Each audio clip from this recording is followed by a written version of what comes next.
자, 레빙거의 자아발달 단계 이론인데요. 자아발달 단계 이론의 첫 번째는 모두 9단계입니다. 9단계인데 6가지의 자아발달과 플러스 3가지의 전환기가 있다라고 말씀을 드렸습니다. 자, 이렇게 정리하시고 그 다음에 두 번째. 자, 두 번째는 연령에 따른 구분이 아니다라고 했습니다. 연령에 따른 구분 아님. 그 다음에 두 번째는 발달 단계를 획일화하지 않았다 그랬습니다. 발달 단계 획일화하지 않음. 자, 이것은 같은 연령의 청소년이더라도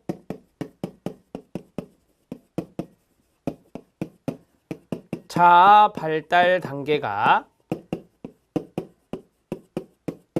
다를 수 있다는 겁니다.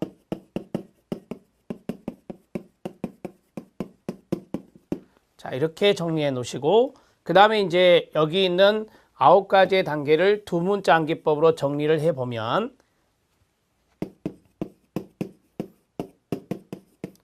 전, 충보, 슬래시하고 순, 인양, 개, 자, 통이 됩니다. 자, 이렇게 해서 발달 단계가 쭉 순서대로 외워야 되겠죠? 순서대로 외우셔야 되고 여기 있는 세 가지가 바로 청소년기와 연관성이 있다. 이렇게 정리해 내셔야 됩니다. 자, 그 다음에 여기 3가지 전환기가 있다라고 했죠? 빨간색으로. 3가지 전환기가 어떻게 외우냐면 보, 인, 개로 외우시면 됩니다.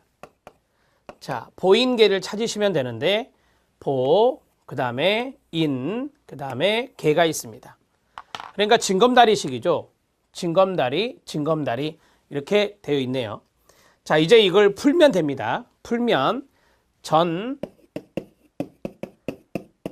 사회적 공생 단계는 빼겠습니다. 그 다음에 충동적 단계, 그 다음에 자기보호적 단계, 자기보호적을 기회주의적이라는 말로 씁니다. 기회주의적이라는 말을 쓰고 그 다음에 수능적이라고 쓰겠습니다. 수능주의자, 수능이란 말만 들어가면 되니까 그 다음에 자아인식입니다. 자아인식, 그 다음 양심적 단계입니다. 밑으로 가겠습니다. 개인주의적, 그 다음에 자율적, 마지막은 단계까지 쓰겠습니다. 통합적 단계. 이렇게 정리할 수 있겠습니다. 자, 3가지 들어갑니다. 3가지 자기보호적 단계, 그 다음에 자아인식 단계, 그 다음에 개인주의적 단계. 이 빨간색으로 이 3가지가 바로 전환기다. 이렇게 보시면 되겠습니다. 이 정도의 노트만 해놓으시면 될 것 같습니다. 자, 이제 기출문제 확인 학습을 보도록 하겠습니다. 청소년기 자아 개념 발달인데요. 여기는 그냥 여러분들이 이해만 하시면 되는데 4번에 별표 치시기 바랍니다. 아동기와 달리 신념이라든지 특성이라든지 동기로 자신을 묘사합니다. 자, 신념, 특성, 동기 거기에 가로 딱 묶어주세요. 그러한 것으로 자기 자신을 청소년기 때는 묘사를 한다. 그 다음에 두 번째, 청소년 초기 동그라미요. 초기의 자아 개념은 청소년 후기보다 끊어요. 모순되고 변화가 심합니다. 감정도 그랬죠. 정서도 그랬잖아요. 정서도 질풍노도나 아니면 격변 또는 기복이 심하다. 이런 것들은 초기 때 그랬어요. 자아 개념도 이 초기 청소년이 후기 청소년보다는 모순되고 변화가 심하다.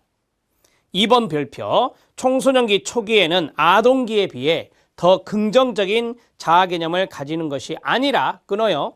부정적인 개념을 가지는 경향이 있습니다. 바로 위에서 초기 때 모순되고 변화가 심하다라고 했잖아요. 그것과 연결되어서 보면 아동기와 비교했을 때 긍정적인 자아 개념을 가지는 것이 아니라 부정적인 자아 개념을 가지는 경향이 있을 수 있겠죠. 네 번째입니다. 청소년 중기가 나왔습니다. 중기와 후기입니다. 자, 중기에는 후기보다 끊어봐요. 현실적 자기와 이상적 자기 또는 자아 간의 불일치가 높다만 동그라미요. 불일치가 낮아지는 시기는 후기예요. 불일치가 낮아지는 시기는 후기고 중기는 후기보다는 높다. 이렇게 정리를 하시면 되겠습니다. 청소년기 자아 개념의 발달에서 이 시기별로 나온 거 있죠. 그게 좀 중요할 수 있다라는 것을 말씀드립니다. 자, 그러면 정리를 하면 초기, 중기, 후기로 갈수록 이 이상적인 자아와 현실적인 자아가 일치될 확률이 높은 거네요. 그렇죠. 자, 초기 때는 모순되고 변화가 심하고 이렇게 이제 정리를 하시면 됩니다. 청소년의 자아 정체감 성취를 지연시키는 요인이 있습니다. 자, 첫 번째는 역할 실험 기회가 줄어들면서 자아 정체감 성취가 늦어질 수 있겠죠. 그 다음에 감소의 동그라미, 선택할 수 있는 대안이 증가한다. 증가의 동그라미, 선택할 수 있는 대안이 많으면 많을수록 좀 더 많은 고민을 해야 되기 때문에 자아 정체감 성취가 늦어질 수 있습니다. 세 번째, 취업을 위한 준비 기간의 연장의 동그라미, 취업을 위한 준비 기간이 늦어지면서 연장되면서 자아 정체감, 청소년기가 좀 길어지기 때문에 자, 이러한 것들이 바로 이제 자아 정체감 성취가 지연될 수 있습니다. 여러분, 이 자아 정체감 성취가 이루어졌을 때 우리가 비로소 좀 사회인으로 이제 활동을 할 수가 있는 건데, 준비 기간이 연장된다는 것은 그만큼 더 취업을 못하고 준비를 하는 기간이 늦어질수록 자아 정체감 성취도 늦어질 수 있다는 겁니다. 자, 그 다음에 의사결정할 수 있는 영역의 다양화의 동그라미요. 자, 의사결정할 수 있는 영역이 좀 좁혀지면 의사결정을 빨리 해서 자아 정체감 성취할 수도 있겠는데, 이게 다양화가 되면 될수록 영역이 많아질수록 좀 이렇게 시간이 많이 소요될 수 있겠죠. 그러면서 자아 정체감 성취가 늦어질 수 있다 이 말입니다. 자, 다섯 번째는 아동기와 성인기에 끊어요. 문화적 불연속성의 증가라 있는데요. 자, 이것은 조금 고민을 해봤어요. 아동기와 성인기의 문화적인 불연속성의 증가. 이 문화적인 단어를 좀 쉬운 말로 고치면 가치관이나 신념, 이런 것들이 되겠죠. 가치관이나 신념. 그래서 아동기, 성인기 때 가치관이나 신념이 좀 연속적으로 일관성 있게 가야 되는데, 불연속성이 일어나면 일어날수록 바로 자아 정체감의 성취가 늦어질 수 있다라고 하는 겁니다. 그래서 문화적인 불연속성이 좀 어려운 말이라서 이것을 가치관이나 신념의 불연속성으로 생각하셔도 될 것 같습니다. 그렇게 해서 이 불연속성이 늘어나면 늘어날수록 이 청소년기의 자아 정체감 성취가 지연될 수 있다라고 하는 것입니다. 자, 여기 밑에 있는 것은요, 시험에 나왔던 지문들입니다. 그 지문들을 여러분들에게 소개를 해드린 거니까 좀 잘 알아놓으시길 바랍니다. 청소년기의 자아 개념 문제가 좀 어렵죠. 쉬운 것은 아닌 것 같아요. 자아 개념이. 자, 우리가 이제 거기 기출문제 확인학습에 있는 것을 좀 간단하게 정리를 해볼게요.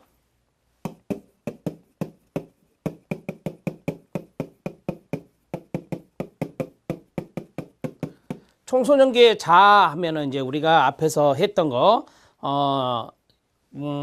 자아 정체감 성취 지위, 그것 시험에 잘 나와요. 지금 이번 시간에 한 것이 더 잘 나오는 게 아니라 그 전 시간, 우리 이 앞전 시간에 했던 것이 더 잘 나온다라고 보시면 되고요. 청소년기의 자아 개념은 우리가 초기와 그 다음에 중기와 그 다음에 후기로 이렇게 쭉 봤을 때, 이 초기 때는 모순성이 있고, 자아 개념의 모순성이 있고, 그 다음에 두 번째 변화가 있고, 변화 심함, 화자입니다. 그 다음에 아동기에 비해서 이런 것들을 연결해서 부정적 자아 개념, 그런 것이 있다라고 이야기할 수 있고요. 자, 이 중기와 후기는 이제 비교를 했을 때 현실적 자아가 있고 이상적 자아가 있다. 자, 이 두 가지는 어떻게 표시했냐면 불일치로 표시한 거예요. 불일치 정도는 중기가 더 높다. 이렇게 정리하시면 될 것이다. 자, 됐죠? 청소년기의 자아 개념에 대해서 정리를 해봤습니다. 이 청소년기의 자아 정체감 성취를 지연시키는 요인은 제가 설명을 해드렸기 때문에 그냥 이해를 하시면 될 것 같고요. 이제 제5절 진로 발달 및 선택 들어갑니다. 이 진로 발달 단계 이론이란 게 있어요. 여러분들 기출문제 확인 학습에 보면 진로 발달 단계 이론에 긴즈버그가 나오고 슈퍼가 나오는데 이런 것들이 출제가 됐습니다. 그래서 이러한 분들의 단계 정도는 좀 알아놓으셔야 될 필요가 있고요. 그다음에 홀랜드의 우리가 이제 개인 환경 적합성 이론이라는데 리아세크 이론이라고도 해요. 육각형 모형인데요. 아무튼 좀 이따 보기로 하고 진로 지도의 구체적인 목표가 5가지로 쭉 나왔습니다. 여기는 워밍업이에요. 이거는 중요하지 않습니다. 그냥 여러분들 쭉 그냥 정독하시면 될 것 같고요. 좀 빠른 속도로 정독하겠습니다. 자신에 관한 보다 정확한 이해의 증진. 지금 우리는 진로 지도를 보고 있습니다. 이 진로 지도 청소년기 때 필요한 거 아닙니까? 이러한 진로 지도의 목표는 무엇이냐? 첫 번째는 자신에 관한 정확한 이해의 증진이고 직업세계에 대한 이해 증진이고 합리적인 의사결정 능력의 증진이고 정보 탐색 및 활용 능력의 함양이고 일과 직업에 대한 올바른 가치관과 태도 형성입니다. 충분히 이해되시죠? 자신에 관한 보다 정확한 이해 증진을 보겠습니다. 복잡한 직업세계에서 자신에게 가장 적합한 직업을 선택하고 성공적인 직업생활을 영위하기 위해서는 무엇보다도 자신의 가치관이나 능력이나 성격이나 적성이나 흥미나 신체적 특성 등에 대해 올바르게 이해하는 것이 필수적입니다. 진로지도는 학생, 청소년의 자기이해와 증진을 중요한 목표로 삼아야 합니다. 직업세계에 대한 이해 증진입니다. 우리가 이제 진로지도니까 직업세계에 대한 이해도 필요하겠죠. 과학기술의 발전으로 인한 산업의 분화와 고도화에 따라 직업의 종류도 양쪽으로 팽창했습니다. 일의 내용도 복잡해졌으며 고도로 전문화되어 가고 있습니다. 직업세계의 변화에 영향을 미치는 여러 가지 요인들이 있겠죠. 기술 환경의 변화, 산업 구조의 변화, 지식 기반 정보화 사회라든지 정부와 경제 정책의 변화, 지식 기반 정보 기술 환경의 변화라든지 그 다음에 지식 기반 정보 산업을 육성하는 정책 시행, 요즘은 4차 산업혁명에 맞춰서 또 정책이 많이 나오고 있죠. 정보기술 분야와 생명공학 분야의 약진, 생활 수준과 생활 방식의 변화, 세계화, 환경과 안전에 대한 인식의 변화 등이 여기에 들어갈 수 있습니다. 참고하셔도 됩니다. 합리적인 의사결정 능력의 증진입니다. 그래서 중요한 것은 의사결정 능력이 되겠죠. 자신에 대한 정보, 직업세계에 대한 정보를 바탕으로 해서 합리적인 결정을 내리느냐, 그렇지 못하느냐에 따라 자기에게 적합한 진로를 선택할 수도 있고 그렇지 못할 수도 있겠습니다. 아무리 훌륭한 능력과 정보를 가지고 있어도 최선의 선택할 수 있는 의사결정 기술을 갖추고 있지 않으면 올바른 진로 결정을 하기는 어려울 것입니다. 진로지도는 진로에 대한 의사결정 과정에 초점을 두고 의사결정 능력을 증진시키도록 조력하는 것을 중요한 목표로 삼아야 합니다. 정보 탐색 및 활용 능력의 함양입니다. 진로지도, 진로 상담에서는 정보 제공이 큰 비중을 차지할 수밖에 없습니다. 교사는 단순하게 학생들이 원하는 정보를 제공해주는 일도 해야 하지만 학생들 스스로가 필요한 정보를 탐색하고 활용하도록 안내하는 역할을 할 수 있어야 됩니다. 여기서 교사와 학생이 나온 이유를 아시겠죠? 되게 진로지도를 선생님들이 많이 하잖아요. 학생들 스스로가 정보를 탐색할 수 있는 방법을 알려주고 실행에 옮겨보도록 함으로써 학생들로 하여금 진로에 관한 정보 탐색뿐만 아니라 삶의 모든 영역에서 자기가 필요한 정보를 수집해서 활용하는 그러한 능력을 키워주는 것이 필요할 겁니다. 마지막으로 일과 직업에 대한 올바른 가치관, 태도 형성입니다. 직업 지도에 대한 중요한 목표 중에 하나는 학생들로 하여금 일과 직업에 대한 올바른 가치관이나 태도를 갖게 하는 겁니다.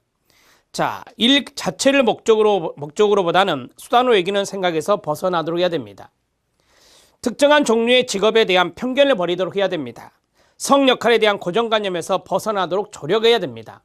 이러한 것들이 소홀히 되어서는 안 되는 것이죠. 그렇게 해서 일과 직업에 대한 올바른 가치관, 태도 이런 것들이 형성될 수 있도록 해주는 것이 진로지도의 목표가 되겠습니다. 자, 기출문제 확인학습이 있는데요. 첫 번째 긴즈버그의 직업선택이론 별표 2개. 긴즈버그가 잘 나오더라고요. 홀랜드의 리아세크 육각형 모형이 있죠. 별표 하나입니다. 자, 이것은 홀랜드 이론 같은 경우는 심리 측정 및 평가 여기에서도 출제대수가 있는 부분이고요. 자, 그 다음에 피그말리온 효과가 있습니다. 많이 들어보셨을 건데요. 자기 충족적 애원 중에 하나죠. 그 다음에 슈퍼의 진로 발달 단계 별표 하나입니다.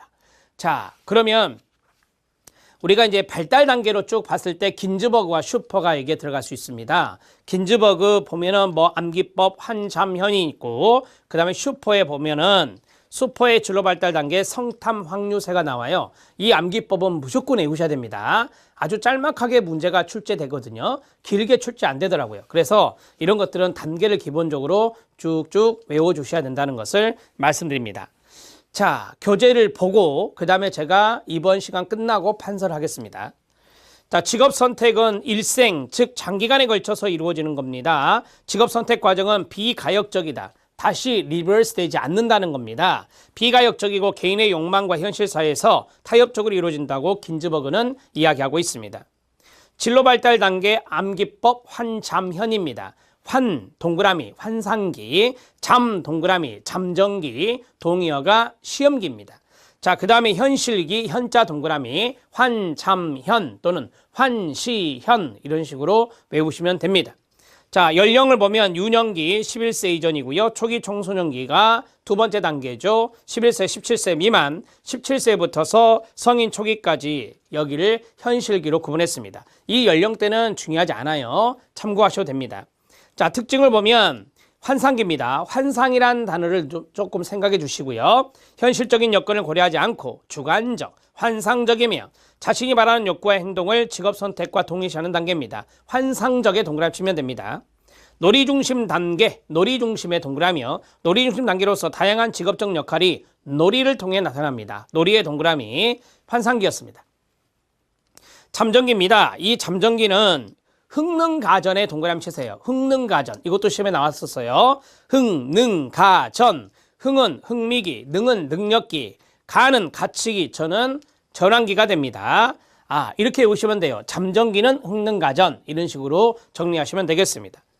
자, 흥미기 들어갑니다. 좋아하는 것과 그렇지 못한 것에 대한 분명한 결정이 있습니다. 흥미, 취미의 동그라미요. 흥미와 취미에 따라 직업을 선택하려고 합니다. 능력기, 자신의 능력을 깨닫게 되는 시기입니다. 능력의 동그라미, 자신의 능력을 시험에 보며 직업의 다양성과 직업에 따른 근로조건이 다르다는 것을 처음으로 인식하게 됩니다. 시험에 동그라미 치세요. 그래서 여기를 크게 시험기라고도 한다. 가치기입니다. 자신의 직업 스타일에 대한 명확한 이해와 직업 선택 시 여러 가지 다양한 요인을 고려함을 인식하게 됩니다. 여러분, 자신의 직업 스타일의 명확한 이해, 이게 바로 이제 자기의 가치관이 들어가는 거거든요. 그래서 가치기라고 하는 거예요. 자, 직업 선택에 대한 결정과 진로 선택에 수반되는 책임 의식이 생깁니다. 현실적인 외부 요인에 눈을 돌려서 자신의 결정이 장래 생활에 영향을 미칠 것이라는 현실 인식을 하게 됩니다. 현실 인식에 동그라미 치면 됩니다. 이게 이제 전환기가 된다. 현실로 눈을 돌린다라고 하는 거죠. 그래서 전환기라고 이야기하는 겁니다. 자, 그 다음에 다섯 번째, 현실적인 요인에 대해 적당하게 고려하여 희망하는 직업을 잠정적으로 선택하게 됩니다. 잠정적의 가로, 그래서 잠정기라고 말합니다. 자, 이제 현실기 들어갑니다. 현실기는 하위 단계가 3단계, 탐명구의 동그라미, 탐 동그라미, 명 동그라미, 구 동그라미. 탐은 탐색, 명은 명료화, 구는 구체화가 됩니다. 오른쪽에 동의어 써드렸는데 탐명구가 대표 용어입니다.